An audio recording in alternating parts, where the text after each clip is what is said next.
नमस्कार मु डॉक्टर अभिप्सा मिश्र उत्कल हॉस्पिटल ले सीनियर गायनेकोलॉजिस्ट हिसाब से कार्यरत अच्छी।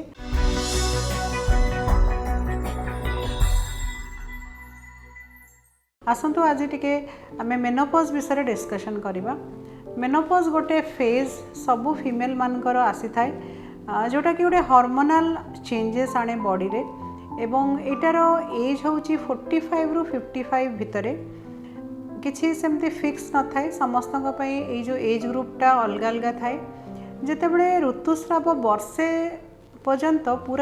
पूरी मात्रा रे बंद हो जाए से आम कहूजे मेनोपॉज आसीगला बोली। तेणु यही सब समय बॉडी रे एवं हार्मोनल चेंजेस बहुत मात्रा रे होता है। इवन साइकोलॉजिकल चेंजेस होता है जमती कि हॉट फ्लश हवा हठात हठात गरम लगे कि झाड़ बहवा इरिटेबल हवा एंजाइटी रहिबा डिप्रेशन रहिबा तापरे हेयर लॉस हवा किंबा बोन पेन हवा बैकएक हवा ये सब लक्षण देखा जाए थाए। इवन बार बार यूरिनरी इन्फेक्शन होता है एवं भाजिनल ड्राइनेस होता है एवं लिबिडो कमी जाए ये सब सिम्पटम मेनोपॉज रे देखा जाए थाए। आमे कोन आपको प्रिवेंट करि परिबा ना कहीं ना गोटे मनीषर एटा गोटे फिजियोलॉजिकल चेंजेस तेणु आमे ताको प्रिवेंट करि परिबा नाही किंतु आमे ताको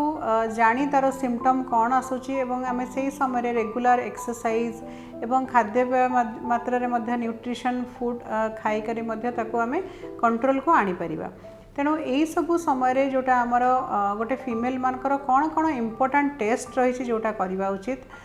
जदि आम या कन्फर्म हाँ चाहूँ जे मेनोपॉज आसला ना नहीं ताले हार्मोनल एनालिसिस अच्छी जोटा करी मध्य आम जानीपर सीरम FSH लेवल करा जाए जोटा कि जदि if it is more than 35 ताले आम कहूजे मेनोपॉज आसीगला। तापरे रूटीन टेस्ट भितर आम यही समय ब्रेस्ट एग्जामिनेशन टा बहुत जरूरी मामोग्राफी मध्य एथिरे करा जाय थाए एवं गोटे पेटर अल्ट्रासाउंड टे करा जाय थाए देखिया जे यूट्रस जरायु एवं ओवरीज एवढा सब ठीक अच्छी ना नहीं। तापरे जो सर्वाइकल कैंसर स्क्रीनिंग करा जाए जोटा कि यही बयस रे बहुत जरूरी से पाप स्मियर टेस्ट मध्य करा जाय थाए एवं जो आमर बोन रो विटामिन डी टेस्ट मध्य यही समय बहुत जरूरी देखिया जे काले किछि विटामिन डी रो लेवल एथिरे कम अच्छी कि एवं से अनुसार ट्रिटमेंट दि जाए थाए। तेणु एगुड़ा हूँ रूटीन टेस्ट जोड़ा करवा उचित एवं से समय कौन कौन करें आमर से फेसटा टिके आरामदायक हम आम ए हार्मोनल रिप्लेसमेंट थेरापी दे था जोटा कि इस्ट्रोजेन एवं प्रोजेस्टेरोन मध्य दि जाए थाए एवं नॉन हार्मोनल ट्रीटमेंट जमती कि फाइटो इस्ट्रोजेन थाए किछि किछि फूड रे जेमिति कि हला लेंटिल्स हला सोयाबीन्स हला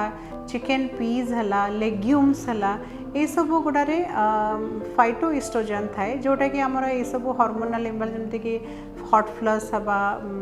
ये सब मात्रा को मध्य कमे दे थाए एवं यही समय कैल्शियम सप्लीमेंट एवं विटामिन डी रो सप्लीमेंट मध्य बहुत जरूरी एवं मु कहिबी जे रेगुलर एक्सरसाइज मध्य यही समय करवाटा निहाती जरूरी कहीं रेगुलर एक्सरसाइज कले मध्य कैल्शियम रो मात्राटा जोटा कमी जाए सेटा ठीक हो जाए। मेनोपॉज समय रे को सिम्पटम हेले आपन को डॉक्टर का परामर्श करवाटा निहाती जरूरी जमती कि आपन जदि कोनोसी प्रकार लंप देखिले ब्रेस्ट रे किंबा निपल रु कोनोसी प्रकार डिस्चार्ज देखिले किंबा स्किन रे कोनोसी प्रकार चेंजेस देखिले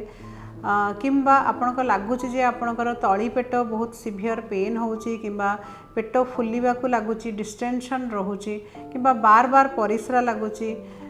किंबा तल आड़ू भाजिनल डिस्चार्ज किसी एक्सेसिव होची जोटा कि फाउल स्मेलिंग अच्छी किंबा व्हाइट डिस्चार्ज एक्सेसिव होची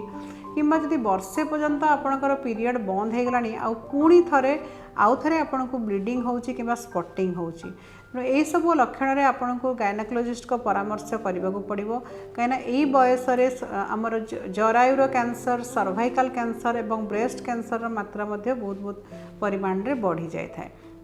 द्वितीयतर गोटे रेगुलर बीपी चेकअप करवा एवं शुगर चेकअप करवा लिपिड प्रोफाइल चेकअप करवा kidney function test liver function test एगुड़ा बहुत जरूरी कहीं यही बयस डायबिटीज रिस्क बढ़ी जाए थाए एवं हाइपरटेंशन रिस्क बढ़ी जाए थाए।